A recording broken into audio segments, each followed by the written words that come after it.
औज़ुबिल्लाहिमिनश्शैतानिर्रजीम बिस्मिल्लाहिर्रहमानिर्रहीम रब्बि अदखिलनी मुदखला सिद्क़िन व अखरिजनी मुखरजा सिद्क़िन वाजअलनी मिन लदुनका सुल्तानन नसीरा। आज का हमारा एक और इम्पॉर्टेंट और बहुत इंटरेस्टिंग टॉपिक साइकोलॉजी, जिसके बारे में अक्सर कहा जाता है कि उसे समझना काफ़ी मुश्किल होता है। आज हम साइकोलॉजी की डेफिनेशंस और इसके मुख्तलिफ अदवार एज वाइज देखेंगे, ईयर वाइज देखेंगे कि इसकी डेवलपमेंट कैसे हुई, जिसको याद रखना इंतहाई आसान हो जाएगा।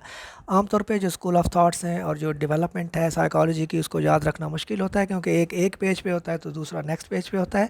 आज आपको ये सारी चीज़ें एक ही पेज पर मिलने जा रही हैं ताकि आपको याद रखना आसान रहे। और इसके साथ ही हेड मास्टर हेड मिस्ट्रेस की तैयारी के लिए हमारी हमारी ऑनलाइन क्लास जूम ऐप पे जारी है।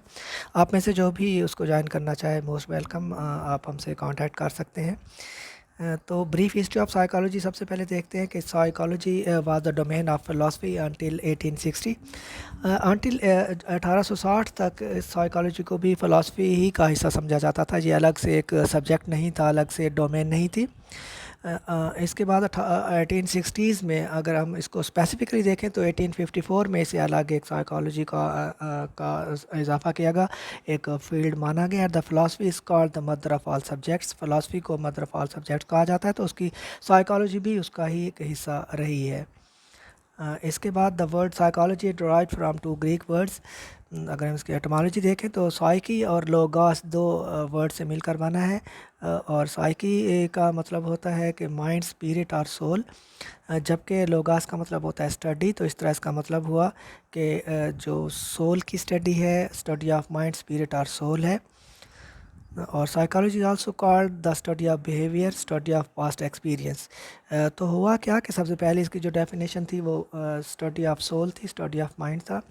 तो किसी भी इंसान के माइंड या उसके दिल में क्या चल रहा है, वो क्या सोचता है, वो कैसे सोचता है, इसका मुताला करने के लिए जो तरीक़ाकार बनाया गया वो ये था कि उसके बिहेवियर को देखा जाए, ताकि पता चले, बिहेवियर से अंदाज़ा होगा कि उसके माइंड में क्या चल रहा है। क्योंकि उसको ऑब्जेक्टिवली नहीं देखा जा सकता था, तो बिहेवियर के थ्रू अंदाज़ा लगाया गया। और बिहेवियर देखने के लिए उसका जो पास्ट एक्सपीरियंस है उसमें काफ़ी मैटर करता होता है कि पास्ट में उसके साथ क्या हुआ। तो इसको study of past experience, study of behaviour का नाम दिया गया। और इसके साथ ही अगर क्वेश्चन आता है कि psychology is the study of mind, study of behaviour, study of past experience, all of above, तो आपका जवाब जो है वो ऑल ऑफ अबव होगा। अगर ये तीनों हैं तो स्टडी ऑफ माइंड हो, स्टडी ऑफ बिहेवियर हो और स्टडी ऑफ पास्ट एक्सपीरियंसेस हो, तो वो आपका ऑल अबव होगा। और अगर इनमें से एक हो, मतलब स्टडी ऑफ माइंड, सोल हो या थिंकिंग प्रोसेस हो, या एक वो देगा, या फिर वो स्टडी ऑफ बिहेवियर देगा, या फिर स्टडी ऑफ एक्सपीरियंसेस देगा स्टेटमेंट में। अच्छा, इसकी जब ब्रीफ हिस्ट्री देखते हैं तो इसका फर्स्ट फेज़ जो है, modern psychology starts with study of behaviour in USA. Behaviorism was presented by J.B. Watson, father of first wave of psychology in USA. बिहेवियरिज़म को इसने मुतारफ़ करवाया था। उसके बाद जो सेकंड फेज़ है वो इसका साइको एनालिसिस का है, बाय सिगमंड फ्रॉइड। इसको father of second wave of psychology कहा जाता है, इसको फादर ऑफ साइको एनालिसिस कहा जाता है। और ये था सेकंड फेज़ या second wave of psychology. First wave अभी हमने देखा कि वो बिहेवियरिज़म था। उसके बाद साइको एनालिसिस सेकंड, इसको फोर्थ या सेकंड वेव ऑफ साइकोलॉजी है। Third wave of psychology humanism है, that was presented by Abraham Maslow and Carl Roger. और इसके जो फाउंडर हैं ह्यूमनिज़म के, वो अब्राहम मास्लो और कार्ल रॉगर हैं। इसको हम डिटेल में इंशाल्लाह अपने नेक्स्ट लेक्चर्स में डिस्कस करेंगे। ये जस्ट इंट्रोडक्टरी है। ब्रीफ हिस्ट्री ऑफ साइकोलॉजी में अगर हम नेक्स्ट देखें तो behaviourism ends with Skinner. Skinner is called the last behaviourist. Behaviourism का काफ़ी दौरा रहा, जिस पर उन्होंने कहा था कि इंसान के माइंड में क्या चल रहा है उसको जांचने के लिए उसके बिहेवियर को एनालाइज किया जाएगा। ये वाला जो स्कूल ऑफ थॉट था काफ़ी अर्सा तक इसकी सुपरमेसी रही, लेकिन जो स्किनर थे वो लास्ट बिहेवियरिस्ट थे। उसके बाद इसका जो he was the last one psychologist of behaviourism. इसके बाद क्या हुआ कि कॉन्सेप्ट ऑफ कंस्ट्रक्टिविज्म डेवलप्ड। उसके बाद बिहेवियरिज्म के एंड के बाद नया कॉन्सेप्ट आया जिसे कंस्ट्रक्टिविज्म का नाम दिया गया। और इसके जो कंस्ट्रक्टिविस्ट मेन थे उनमें जीन पियाजे और लीव विगोट्स्की जो है वो सरफहरिस्त हैं। इनको देखेंगे कि उन्होंने क्या कहा इन दोनों ने, और इन दोनों के कंस्ट्रक्टिविज्म में क्या फ़र्क था।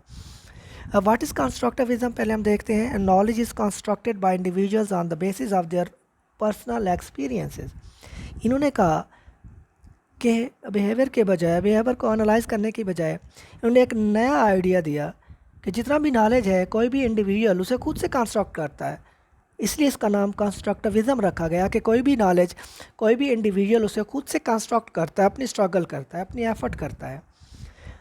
अच्छा, इसमें जो दो वेव्स इसको हम कह सकते हैं, दो अलग से इनको कह सकते हैं, एक पियाजे और दूसरा विगोट्स्की। ये दोनों कंस्ट्रक्टिविस्ट हैं, लेकिन इन दोनों की कंस्ट्रक्टिविज़म में क्या डिफरेंस है ये अभी हम देखते हैं। पियाजे क्या कहता है?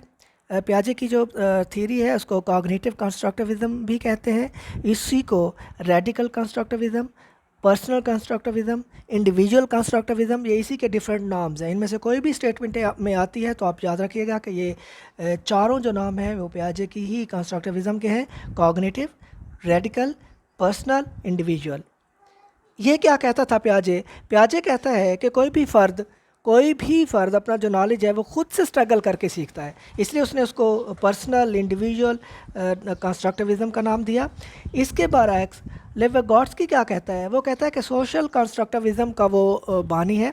वो कहता है कि इंसान अगरचे खुद से सीखता है, खुद नॉलेज कंस्ट्रक्ट करता है, but with the help of social और with the help of social institutions और सोसाइटी के थ्रू। जब इंडिविजुअल खुद से स्ट्रगल करके सीखता है तो वो पियाजे की थ्योरी है, और जब सोसाइटी से सीखता है तो इसके जो फाउंडर हैं वो लिविगोट्स्की हैं।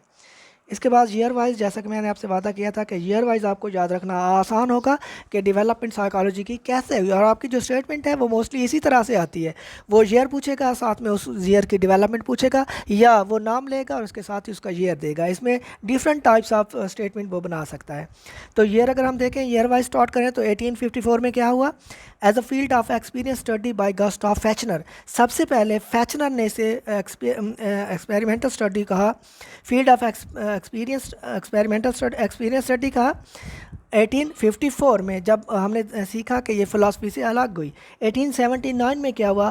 First lab was open by William won't in Leipzig, Germany, और इसने इंट्रोस्पेक्शन मेथड किया, इंट्रोड्यूस करवाया। ही मेड साइकोलॉजी और साइंटिफिक मेथड, उसने इसको साइंटिफिक मेथड करार दिया, और इसका जो स्कूल ऑफ थॉट था वो हमें पता है वो स्ट्रक्चरलिज्म था। स्ट्रक्चर को, माइंड को इसने स्ट्रक्चर में डिवाइड करके उसको एनालाइज करना सिखाया। इंट्रोस्पेक्शन किसे कहते हैं? जब आप अपने आप को खुद से एनालाइज करते हैं तो वो इंट्रोस्पेक्शन होता है। 1879 में विलियम बोर्डनेट ने लेप्जिग, जर्मनी में फर्स्ट लेबॉर्ट्री ओपन की और इंट्रोस्पेक्शन को इसने मुतारिफ करवाया। नेक्स्ट 1890 में क्या हुआ? First text book by William James on psychology named principles of psychology. William James की फर्स्ट बुक आई साइकोलॉजी पर जिसका नाम था प्रिंसिपल्स ऑफ साइकोलॉजी। ये था 1890। पूरे 1900 में अगर हम देखें तो इसमें क्या हुआ कि American father of pragmatism Sigmund Freud ने साइको एनालिसिस जो उसका अपना स्कूल ऑफ थॉट था वो पेश किया। नेक्स्ट 1904 में पावलोव फर्स्ट साइकोलॉजिस्ट था to get Nobel prize in medicine, जिसे मेडिसिन में फर्स्ट नोबेल प्राइज़ मिला पावलोव ने, जिसको हम आगे चलकर कंडीशनिंग में पढ़ेंगे। ये 1904 की बात है। और 1905 में क्या हुआ? First intelligence test was developed by Alfred Binet, France के अल्फ्रेड बीने ने फर्स्ट टाइम इंटेलिजेंस टेस्ट जो है 1905 में डेवलप किया।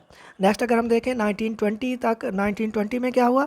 1920 में गेस्टाल्ट साइकोलॉजी आई, जिसमें हमने देखा था कि इसको पार्ट्स की बजाय एज अ होल देखा जाता है, लर्निंग प्रोसेस को। इसको हम आगे चलकर इसकी मज़ीद इसी पर पूरी हमारी असाइनमेंट होगी। और 1924 में बिहेवियरिज्म आई, जिसमें बिहेवियर को फोकस किया गया कि किसी भी इंसान के माइंड में क्या होता है, इसको जांचने के लिए, इसको परखने के लिए उसके बिहेवियर को देखा जाता है, उसके बिहेवियर के अकॉर्डिंग ही अंदाज़ा लगाया जाता है कि उसका बिहेवियर किस तरह से है। तो ये इसका ईयर वाइज डेवलपमेंट थी। इसका ब्रीफ हमने इंट्रोडक्शन सीखा साइकोलॉजी का, ईयर वाइज डेवलपमेंट देखी। उम्मीद है कि आपको ये पसंद आया होगा। अपना बहुत सा ख्याल रखिएगा। अल्लाह हाफ़िज़।